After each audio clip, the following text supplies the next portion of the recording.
Good morning, dear students. Myself Dinesh Kumar welcomes you in the class of Universal Biology tutorial. Dear students, आज हम लोग बात करने जा रहे हैं नीट एग्जाम की प्रिपरेशन के बारे में। बहुत कम समय बचे हैं, अराउंड 1 मंथ का समय बचा है और लास्ट टाइम में आकर के बच्चे थोड़ा सा नर्वस होने लगते हैं कि क्या करें, कैसे तैयारी करें, नहीं करें, इसके बारे में। तो हमने कोशिश की है कुछ पॉइंट्स डिस्कस करने की, जिसकी बहुत ज़्यादा अहमियत है प्रिपरेशन में, एग्जाम की प्रिपरेशन में एंड सक्सेस गेन करने में। देखा जाता है कि बहुत बच्चे बहुत मेहनत करके भी बहुत अच्छा नहीं कर पाते और बहुत बच्चे थोड़ा कम मेहनत में भी अच्छा कर जाते हैं। अंतर कहाँ हो जाता है? अंतर हो जाता है प्लानिंग में। कहा जाता है if you don't plan you plan to fail, if you don't plan you plan to fail. Means यदि किसी काम के लिए आप प्लानिंग नहीं कर रहे हैं, प्लान नहीं तैयार कर रहे हैं, तो इसका मतलब है कि आप प्लानिंग कर रहे हैं उसमें फेल हो जाने के लिए। So it is called that if you don't plan you plan to fail. अब हमें देखना है कि वो कौन से 10 पॉइंट्स हैं, कुछ पॉइंट्स हैं, 7-8 पॉइंट्स हमने चुने हैं बतलाने के लिए, कि उस पर यदि हम थोड़ा सा ध्यान दे दें तो एग्जाम में अच्छा कर लेंगे, अच्छा कर सकते हैं। ओके, तो हमें देखना है कि इन लगभग 30 दिन में, 1 महीने में हम क्या अच्छा कर सकते हैं,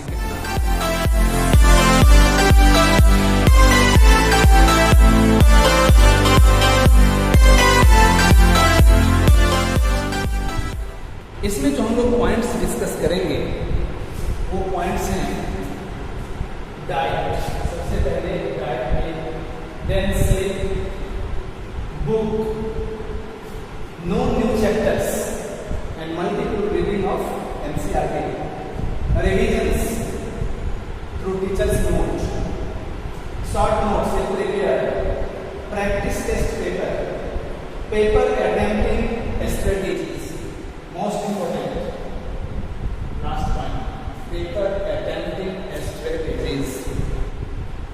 पेपर कैसे अटेम्प्ट करने चाहिए ताकि हम मैक्सिमम स्कोर कर सकें, ये देखना बहुत जरूरी है। सारे पॉइंट इंपॉर्टेंट हैं। सबसे पहले हमने शुरू की कहाँ से? डाइट से हमने शुरू की है। देखिए, डाइट के लिए, डाइट इसलिए हमने चुना क्योंकि यहाँ मेंटल वर्क होगा। प्रिपरेशन है एग्जाम का, किसी भी एग्जाम का, वो मेंटल वर्क है। और आपको मालूम होना चाहिए कि माइंड के लिए 2 चीज़ बहुत इंपॉर्टेंट होते हैं, इंपॉर्टेंस रखते हैं। कौन कौन सी चीज़? एक glucose and second oxygen. Mind के इफिशिएंटली वर्क करने के लिए 2 चीज़ों की बहुत ज़्यादा ज़रूरत है। एक कौन सा है? तो एक है ग्लूकोज, ग्लूकोज ही कंज्यूम करता है माइंड का जो सेल है, ब्रेन का जो सेल है वो। और दूसरा ऑक्सीजन की उसे काफ़ी ज़रूरत है। ऑक्सीजन की कमी में वो परफॉर्म नहीं कर पाएगा। पहले बात कर लेते हैं ग्लूकोज। तो हमें ध्यान देना ये है कि हमारे डाइट ऐसे हों, वैसे तो बैलेंस डाइट होना ही चाहिए जिसमें सारा न्यूट्रिएंट्स हो, carbohydrate, protein, lipid, minerals, vitamins, water सभी सफिशिएंट हो। लेकिन ये विशेष ध्यान देना है कि ग्लूकोज की कमी तो बिल्कुल ही ना हो। अब उसकी कमी पूरी करने के लिए हम क्या करें? तो उसकी कमी पूरी करने के लिए हमें कार्बोहाइड्रेट वाले फूड तो लेने ही चाहिए। अब कार्बोहाइड्रेट वाले फूड का ये मतलब नहीं कि चावल ले रहे हैं, भरपूर खा रहे हैं, अब ज़्यादा चावल खाएंगे क्या होगा? नींद आने लगेगी। तो डाइट हल्का होना चाहिए। अपने डाइट में ड्राई फ्रूट को जरूर शामिल करें, लिक्विड फ्रूट जैसे जूस वगैरह है। अब जूस भी कौन सा? रॉ जूस बेटर है, जो हम लोग मार्केट से परचेज करके लाते हैं ब्रांडेड, उससे बेटर है रॉ जूस जो पेल करके और पिलाया जाता है। ज़्यादा बेटर है। तो लिक्विड फूड को जरूर शामिल करना चाहिए हमारे डाइट के अंदर। और फूड जो है जो हम लोग नेचुरली घर में लेते हैं वो थोड़ा सा हल्का लेना चाहिए ताकि नींद ज़्यादा परेशान ना हो और हल्का महसूस भी करेंगे, एफिशिएंटली वर्क भी कर पाएंगे। अब ज़्यादा अधिक डाइट लेने से क्या हो जाएगा कि लेजीनेस एक आ जाता है ना, बॉडी उतना एफिशिएंटली उतना एक्टिवली वर्क नहीं करता। तो फूड को डाइट को हल्का रखें, ड्राई फ्रूट लें, लिक्विड फूड लेने की कोशिश करें, जूस वगैरह ये सब। अब कहेंगे ये तो थोड़ा सा खर्चीला है जब, तो कोई ज़रूरी नहीं है कि आप उसको शामिल करें, लेकिन इतना तो आप कह सकते हैं कि जो चना है मोस्ट इम्पोर्टेंट, काफ़ी मात्रा में प्रोटीन है। और चना के साथ गुड़, मीठा, अदर चीज़ नहीं, चीनी हम नहीं बोल रहे हैं। क्यों नहीं बोल रहे हैं? क्योंकि इट इज़ बेटर, गुड़ जो होता है वो चीनी से ज़्यादा बेटर है और कार्बोहाइड्रेट का बहुत अच्छा सोर्स है। तो उसमें क्या होगा कि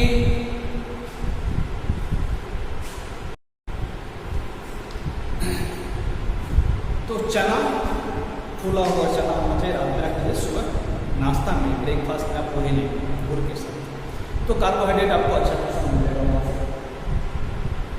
और इजीली डाइजेस्टेबल भी है वो। जो शुगर है वो इजीली डाइजेस्टेबल नहीं है, but that is easily digestible. क्यों? क्योंकि शुगर के फॉर्मेशन में बहुत ज़्यादा केमिकल का यूज हुआ रहता है प्रोसेसिंग में। तो जितना ज़्यादा केमिकल यूज होगा उतना ही उसका जो नेचुरल प्रॉपर्टीज़ है उसका लॉस होते चलता है। गुड is better than sugar. So आप वो ले डाइट में उतना तो ले ही सकते हैं, very easy. Dry fruit, liquid food अगर शामिल कर सकें तो बहुत अच्छा है। ये ज़रूरी है फूड लेवल में कि ताकि ब्रेन को एनर्जी की कमी ना हो, उसका जो एनर्जी सोर्स है ग्लूकोज उसकी कमी नहीं हो, एक चीज़। दूसरा ऑक्सीजन। ऑक्सीजन की कमी में नथिंग कैन बी डन, कुछ नहीं हो सकता। तो हमारे बॉडी में ऑक्सीजन लेवल बना रहे, अगर ऑक्सीजन लेवल बना रहेगा तो माइंड भी देखेंगे आप कि डेविएट नहीं कर पाएगा, करेगा ज़्यादा। अधिक समय तक आप स्टडी पे टाइम दे सकते हैं, जो स्टडी करेंगे उसे आप इजीली समझ सकते हैं, गेन कर सकते हैं, स्टोर कर सकते हैं brain. Means brain efficiently work करने के लिए ऑक्सीजन भी बहुत ज़्यादा जरूरी चीज़ है। अब ऑक्सीजन कैसे बढ़ेगा बॉडी में, ऑक्सीजन को कैसे बढ़े, इसके लिए कुछ नहीं, कोई खर्चे की ज़रूरत नहीं है, ये इजीली अवेलेबल है हमारे एटमॉस्फेयर में। अब ज़रूरत है कि बॉडी में उसके लेवल को बढ़ाने की, है ना। तो आप स्टडी पीरियड में उसको शामिल कर लीजिए। क्या, कैसे बढ़ाएंगे? हम जो ब्रीदिंग करते हैं उसमें सिंपली क्या करते हैं, सांस लेते हैं, सांस छोड़ते हैं। मीन्स इंस्पिरेशन एंड एक्सपिरेशन के बीच एक गैप होता है जिसको कहते हैं पॉज, है ना। 3 स्टेज हैं ब्रीदिंग के, इंस्पिरेशन, एक्सपिरेशन एंड पॉज। जो बीच का गैप होता है वो, उस समय गैसेस एक्सचेंज होगा, है ना। अगर उस ड्यूरेशन को हम बढ़ा दें तो ऑक्सीजन ज़्यादा एंटर करेगा हमारे ब्लड में। ओके, तो कैसे बढ़ाएं? उस ड्यूरेशन को बढ़ाने का तरीका क्या है? हमें करना ये है कि सुबह सुबह मॉर्निंग में उठना है। जनरली लोग उठते ही हैं और उठना ही चाहिए, खास करके स्टूडेंट को भी। स्टूडेंट को उस समय होता क्या है कि पॉल्यूशन भी बहुत कम है, रात में तो गाड़ियाँ चलती नहीं होती, बहुत कम, तो फ्रेश एयर लगता है। सुबह उठ करके फ्रेश होने के बाद कम से कम मिनिमम 10 बार, है ना, 10 बार आप लंबी सांस लें। इनहेलेशन लॉन्ग होना चाहिए। सांस लिए, उसे कुछ देर रोकें जितना संभव हो। बहुत जरूरी नहीं कि बहुत लंबे समय तक रोकें, घुटन महसूस होने लगे, ऐसा नहीं, लेकिन 5 सेकेंड, 10 सेकेंड, 20 सेकेंड जितना आप रोक सकते हैं उसको रोकिए। तो क्या होगा, उसमें जो ऑक्सीजन है वो मैक्सिमम ऑक्सीजन जितना जा सकता है ब्लड में चला जाएगा। तो ये 10 बार कम से कम सुबह में और 10 बार शाम में कब, जब स्टडी आप शुरू करने जाते हैं उससे जस्ट पहले आप ये करें। तो 10 बार सुबह 10 बार शाम आप ये ब्रीदिंग पे काम करें। इस ब्रीदिंग पे काम करने से क्या होगा, आप लॉन्ग ब्रीदिंग ले रहे हैं, पॉज जो बीच का ड्यूरेशन है रोकने का वो लंबा हो रहा है, और फिर धीरे धीरे आप सांस छोड़ दो। तो एक्सेलेशन में क्या हो रहा है, लॉन्ग इलोंगेट कर रहा है। तो इस ड्यूरेशन में सफिशिएंट अमाउंट में जो ऑक्सीजन है वो आपके ब्लड में जाएगा और CO2 वहाँ से रिमूव हो जाएगा। तो ये काफ़ी आपको हेल्प करेगा मेंटल फंक्शन करने में, एक्टिविटी करने में। ठीक है, चलिए फर्स्ट टॉपिक खत्म हो गया, डाइट और इससे रिलेटेड। दूसरा है स्लीप। सोना बहुत जरूरी है। नींद आती ही तब है जब हमारा ब्रेन थक जाता है। मेंटल वर्क करने से, फिजिकल वर्क करने से ब्रेन तो हमेशा काम करता रहता है, पूरे बॉडी पार्ट के फंक्शन को कंट्रोल करता है। तो ब्रेन थकता है, ब्रेन जब थक जाता है तो नींद आती है। सोने के बाद ब्रेन में रिलैक्सेशन होता है, थोड़ा सा रिलैक्स होता है, फिर से वो रिफ्रेशनेस फील करने लगता है, एनर्जी गेन करता है और रिफ्रेश हो जाता है। फिर से वर्क करने के लिए वो फिर से तैयार है, मतलब अब इफिशिएंटली वर्क कर सकते हैं। यदि हम नींद प्रॉपर ना लें, नहीं सोएंगे तो क्या होगा, हमारा जो मेंटल प्रोसेसिंग है, जो मेंटल वर्क है वो प्रॉपर नहीं होगा। बहुत स्टूडेंट को लगता है कि काफ़ी जग जाएंगे लंबे समय तक, है ना, और नींद को कम कर देंगे, 2-3 घंटे अगर सोएंगे मात्र। कुछ गार्जियन को भी ऐसा लगता है तो हम ज़्यादा पढ़ पाएंगे, ऐसा नहीं होता है। यदि आप अच्छी नींद ले रहे हैं और माइंड का फंक्शन ठीक ठाक है, एफिशिएंटली वर्क कर रहा है, तो जो चीज़ आप 10 मिनट में याद कर लेंगे, मेमोराइज कर लेंगे, लर्न कर लेंगे, उसी चीज़ को अगर अच्छी नींद नहीं ले पा रहे हैं तो आपको 1 घंटे लग जाएंगे, 2 घंटे लग जाएंगे और फिर भी वो ठीक से नहीं। इसलिए नींद बहुत जरूरी है। ऐसा ना सोचे कि नींद में कमी करके हम पढ़ाई को बढ़ा देंगे, ये संभव नहीं है। नींद का, स्लीप का एक खास फेज भी होता है, एज के साथ उसका खास रिलेशन भी होता है। जो न्यू बॉर्न बेबी है वो 22 घंटे, 24 घंटे में 22 घंटे सोते हैं। धीरे धीरे एज बढ़ता है और नींद का ड्यूरेशन भी कम होने लगता है, 18 घंटे, 16 घंटे, 14 घंटे, 10 घंटे, है ना। बच्चे प्रायः लंबी नींद सोते हैं। क्यों, ऐसा क्यों होता है? क्योंकि बचपन में हम लोग देखते हैं कि सेल डिवीजन काफ़ी फास्ट होता है, बच्चे को ग्रोथ करना पड़ता है। अब उस डिवीजन में भी क्या है, एनर्जी चाहिए। तो एनर्जी चाहिए, तो अगर हम जगे हुए हैं तो अदर वर्क्स भी हो रहा है, एनर्जी वहाँ बढ़ रहा है। नींद के टाइम में क्या हो रहा है, एनर्जी कंजम्पशन एबिलिटी बॉडी का क्या होता है, कम जरूरत पड़ती है, कोई वर्क हो नहीं रहा है, रिलैक्स है बॉडी पूरा, तो एनर्जी स्टोर रुकता है और उस एनर्जी का यूज फिर क्या हो रहा है कि अदर प्रोसेस में जो भी काम हो रहा है सिमिलर कर सकते हैं। एज बढ़ने के साथ नींद में कमी होती जाती है। प्यूबर्टी में भी देखेंगे कि काफ़ी नींद आती है। क्यों? क्योंकि उस समय भी हार्मोनल चेंज बहुत होते रहते हैं, बॉडी में बहुत सारे ग्रोथ होते रहते हैं, तो एनर्जी की काफ़ी वहाँ जरूरत रहती है। इसलिए वहाँ भी नींद प्यूबर्टी के टाइम में भी काफ़ी नींद आती है, लेकिन 6-7 घंटे सफिशिएंट है। बूढ़े लोगों को देखते होंगे जो ओल्ड एज पर्सन है, वो 4 घंटे सोकर भी उनको ठीक है, कोई दिक्कत नहीं होती, लेकिन उनसे अपनी तुलना न करें। 6 से 7 घंटा, मिनिमम 6 घंटा, मैक्सिमम 7 घंटा, 7.5 घंटा आप जरूर सोएं। इससे बिल्कुल बैलेंस्ड रहेगा हमारे जो मेंटल वर्क है, माइंड की जो कैपेसिटी है वो बनी रहेगी, एफिशिएंटली वो वर्क कर पाएगा। तो ये सोने के ऊपर। नेक्स्ट पॉइंट हम देखते हैं बुक कौन सा है। 10 बुक को आप एक बार पढ़ेंगे और एक बुक को 10 बार पढ़ेंगे। एक बुक को 10 बार पढ़ना ज़्यादा बेटर है, ठीक है। और बुक में जो हमारा नीट है वो बेस्ड है NCERT पे, उसी से क्वेश्चन होते हैं। अब 2-4 क्वेश्चन इधर उधर से हो जाए तो हो जाए, तो अलग बात है, नहीं तो वो NCERT से ही होते हैं। अब हम खोज रहे हैं किसी और चैप्टर में, हो सकता है वो किसी और चैप्टर से में दे दिया गया हो, ऐसा हो सकता है, लेकिन वो एनसीईआरटी से ही होगा। इसीलिए बुक हमारा होता है एनसीईआरटी। एनसीईआरटी आप कितना रिवाइज कर सकते हैं, ठीक है। प्लस एटलीस्ट 10 ईयर बैक का, लास्ट ईयर का जो है, लास्ट 10 ईयर का आप क्वेश्चन बैंक बना लें। ये 2 बुक आपके पास होना चाहिए इस एग्जाम प्रिपरेशन के करना, 1 महीने के लिए बनना है ना। एनसीईआरटी तो हमेशा के लिए है ही, लेकिन इस टाइम में कम से कम, है ना, 10 ईयर का क्वेश्चन आपको सॉल्व करना है। Multiple reading of NCERT. NCERT जितना संभव हो सके, जितना बार हो सके आप उसको रिवाइज करें। अधिक बुक में, दूसरे बुक में ना हो जाए। Revision through teachers note.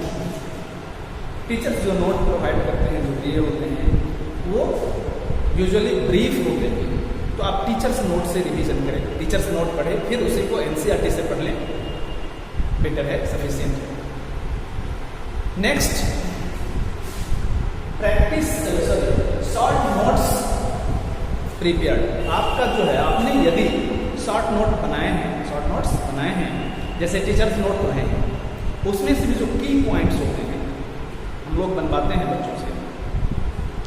यदि आप ऐसा बनाए हैं तो वो बहुत ही इफेक्टिव होता है इस टाइम के लिए, क्योंकि आप 1 महीने में बहुत ज़्यादा रिवीजन नहीं कर पाएंगे, बहुत बार नहीं कर पाएंगे, लेकिन हर चैप्टर से उसमें जो की पॉइंट्स होते हैं, वो की पॉइंट्स बड़े ही वैल्यूएबल हैं, बड़े ही यूजफुल हैं। तो यदि आपने बनाया है तो उससे पढ़ें, उसको रिवाइज करें। बट यदि नहीं बनाए हैं तो उसे बनाने में मत जाएं, उसमें टाइम बर्बाद नहीं करना। यदि कोई चैप्टर छूटा हुआ है, अब उसे पढ़ने की कोशिश न करें। No new chapter, new chapter में जाने की जरूरत नहीं है। यदि आपने शॉर्ट नोट्स खुद से तैयार नहीं किए हैं तो उसे अब तैयार करने की जरूरत नहीं है। इस केस में आप टीचर्स नोट एंड एनसीईआरटी के थ्रू रिवीजन करें। Next, practice test paper. Test paper की प्रैक्टिस भी जरूरी है। टेस्ट पेपर आता है ना, अब जैसे आंसर शीट है, उसे गोला करना होता है, रंगना होता है। अब बहुत बच्चों को रंगने में बहुत टाइम लग जाता है ना, टाइम किल हो जाता है। इसलिए करना क्या चाहिए कि पहले से कुछ टेस्ट पेपर बना लेने चाहिए, प्रैक्टिस कर लेने चाहिए, ताकि आपको रंगने वगैरह में प्रॉब्लम नहीं आ चाहिए। और एक टेक्निक बताते हैं, गोला जैसे होता है, उसमें देखते होंगे कि लिखा रहता है कि अगर बाहर भी आप रंग दिए तो भी गया, अगर कुछ पार्शियल रंग अंदर में छूट गया तो भी गया, और आपको जल्दी भी करना है। तो इस कंडीशन में क्या करें, बहुत बच्चे हैं कि ऐसे करने इसमें ज़्यादा चलता है। आप क्या करें, गोला है, पहली बात की जो पेन रखें वो थोड़ा सा मोटा चलने वाला पेन रखें, बेटर है। और आपको करना है कि साइड से पहले पेन से 1-2 बार ऐसे राउंड कर लेना है, ऐसे 1 से 2 बार ऐसे राउंड कर लेना है। अब क्या होगा, ये बाउंड्री चला और उसके बाद जल्दी जल्दी ऐसे, ठीक है। ये तो प्रैक्टिस करना है, शॉर्ट नोट ये प्रैक्टिस टेस्ट पेपर का जो है कर लेना है पहले। देयर आफ्टर जो मेन चीज है उसमें हम आ रहे हैं पेपर अटेम्प्टिंग स्ट्रेटेजी। जब हम एग्जाम हॉल में जाते हैं, इधर से कितना मेहनत करके गए, काफ़ी मेहनत की, और अगर वहाँ हम ठीक से नहीं काम कर पाते हैं, ठीक से पेपर नहीं कर पाते हैं, तो वो सारा मेहनत बर्बाद हो जाता है। इसलिए most important is the paper attempting strategy. और पेपर स्ट्रेटेजी में ज़्यादा कुछ हम नहीं बता रहे हैं, 2-4 पॉइंट्स बता रहे हैं जो बहुत इफेक्टिव है। इसमें सबसे पहले बच्चे क्या करते हैं कि सबसे पहले वो अटेम्प्ट करेंगे फिजिक्स के क्वेश्चन अटेम्प्ट करते हैं। और फिजिक्स के अटेम्प्ट करने में होगा क्या, फिजिक्स क्वेश्चन जब वो अटेम्प्ट करने लगेंगे तो वो थोड़ा सा लॉन्ग है, टाइम टेकिंग है। अब उनका टाइम उसमें ज़्यादा हो गया था, वो बना लिए, हो सकता है 45 से 45 बना लें, लेकिन टाइम उनका जो है काफ़ी निकल गया, हाफ या उससे भी ज़्यादा निकल गया। अब इधर जो बचे 135 क्वेश्चन, 45 केमिस्ट्री के और 90 क्वेश्चन बायोलॉजी के। तो अब वो केमिस्ट्री में हाथ लगाएंगे, चलो 45 है इसको बना लेते हैं, और लास्ट में बायोलॉजी पे जाते हैं।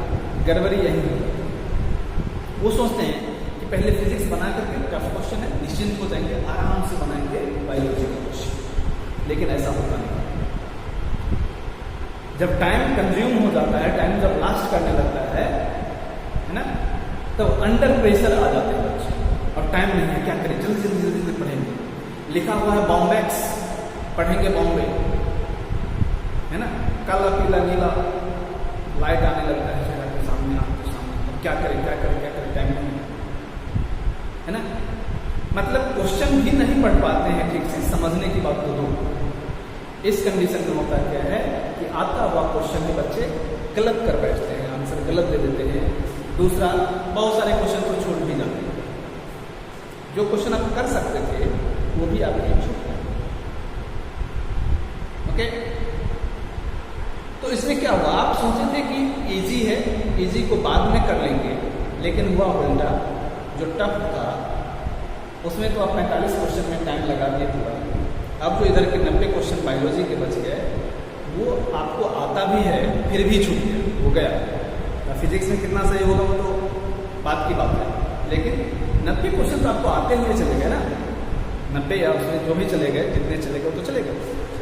इसके लिए करना क्या पहले चाहिए, उसका सीक्वेंस देखिए। सबसे पहले बायो का क्वेश्चन बनाइए, उसके बाद केमिस्ट्री का बनाइए, उसके बाद फिजिक्स का। बेसिकली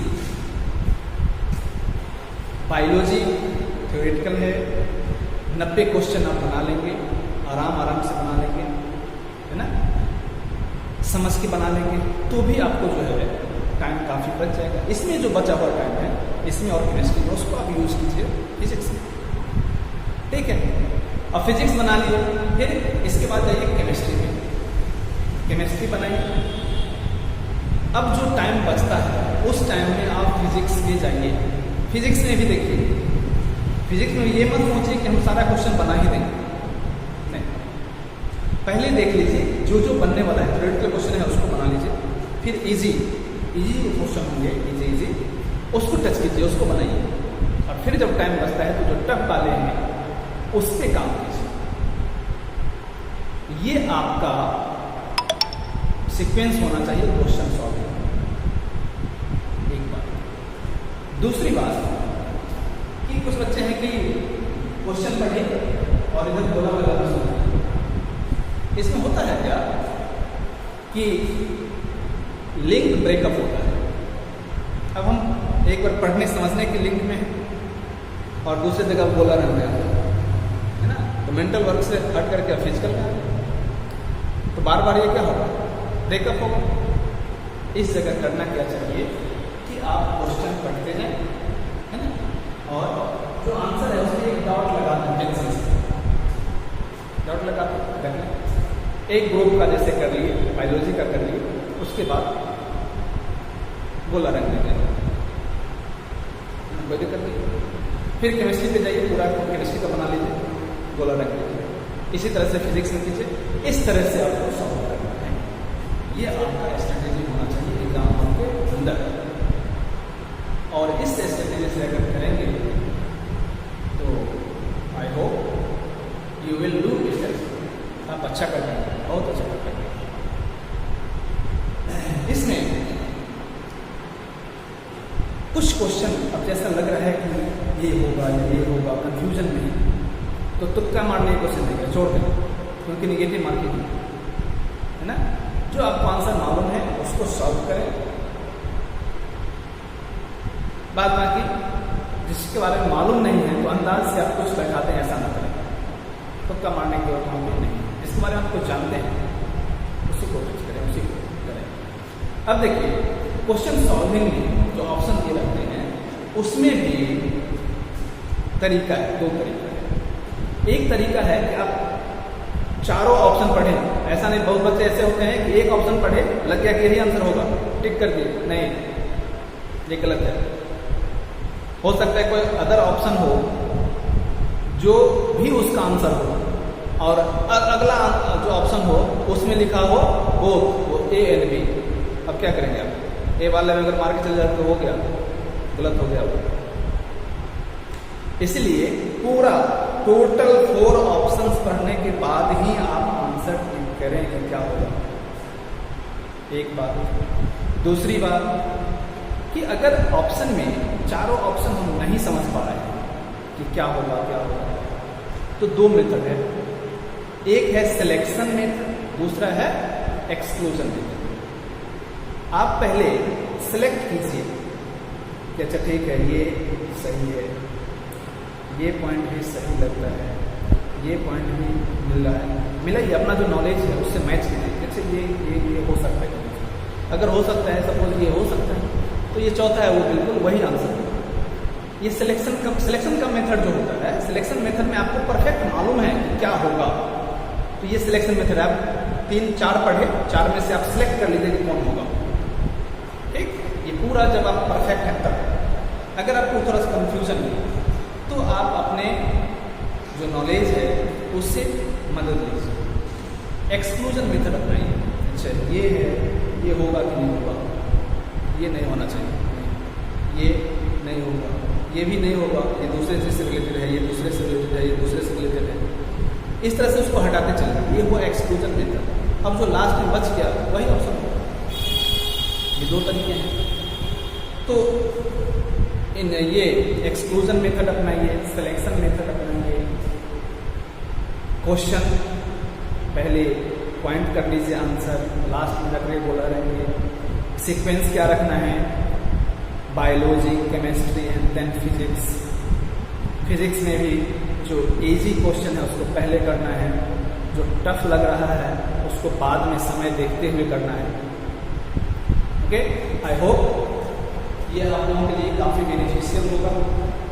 इस स्ट्रेटेजीज को, इन पॉइंट्स को ध्यान में रख करके अपना प्रिपरेशन करें और सक्सेस करें, यही शुभकामना है।